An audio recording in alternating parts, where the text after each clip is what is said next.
কত বড় আমাদের এই বিশ্বজগৎ, এর কিয়দংশ আমরা জানি। আর জানি বললে অনেকটা ভুল হবে, কারণ পূর্বে ধারণা করা হতো পৃথিবী এই মহাবিশ্বের কেন্দ্রস্থল। পরে গ্যালিলিও আবিষ্কার করেন যে পৃথিবী বিশ্বজগতের কেন্দ্রস্থল নয়। আবার এও ধারণা করা হতো যে সূর্য এই মহাবিশ্বের কেন্দ্রস্থল ও সূর্য নিজের জায়গায় সদা স্থির। পরে দেখা যায় যে সূর্য 25 দিনে নিজ অক্ষে একবার আবর্তন করে। যদিও বা পবিত্র বেদে এ সম্পর্কিত কথা অনেক আগেই বলা হয়েছে। তাই বললাম যে আমরা জানি, কিন্তু সবটুকু নয়। যদিও বা সবটুকু জানা কখনোই সম্ভব নয়। আজকের ভিডিওটি ডার্ক ম্যাটার বা মহাজগতের অদৃশ্য বস্তু নিয়ে। তো ভিডিওটি শুরু করা যাক।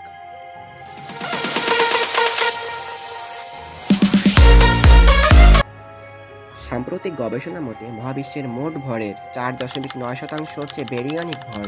ডার্ক ম্যাটার হলো 26.6% এবং বাকি 68.5% হলো ডার্ক এনার্জি বা অদৃশ্য শক্তি।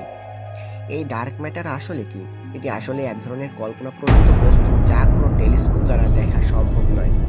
ডার্ক ম্যাটারকে সরাসরি এখনো শনাক্ত করা সম্ভব হয়নি। সর্বপ্রথম 1932 সালে জন উড ডার্ক ম্যাটারের কথা উল্লেখ করেন। একদল গবেষকের মতে ডার্ক ম্যাটার হলো ম্যাসিভ কম্প্যাক্ট হ্যালো অবজেক্ট বা ম্যাচো, MACHO। এর মধ্যে অন্তর্ভুক্ত রয়েছে কৃষ্ণগহ্বর, নিউট্রন নক্ষত্র বা নিউট্রন স্টার, জ্বলে যাওয়া শ্বেতবাম নক্ষত্র। আবার অন্য আরেক দল গবেষকদের মতানুসারে ডার্ক ম্যাটার হলো উইকলি ইন্টারঅ্যাক্টিং ম্যাসিভ পার্টিকেলস বা WIMP। এর মধ্যে ওই গবেষক দল অন্তর্ভুক্ত করেছেন নিউট্রিনো, চৌম্বক একমেরু বা ম্যাগনেটিক মনোপোল ও বিগ ব্যাং এর সময় উৎপন্ন হওয়া আরও বিচিত্র সকল কণা। আমাদের এই মহাবিশ্ব সর্বপ্রথম একটি ক্ষুদ্র বিন্দুতে আবদ্ধ ছিল। বিগ ব্যাং এর 10⁻³ সেকেন্ড পর থেকে শুরু হয় মহাবিশ্বের যাত্রা।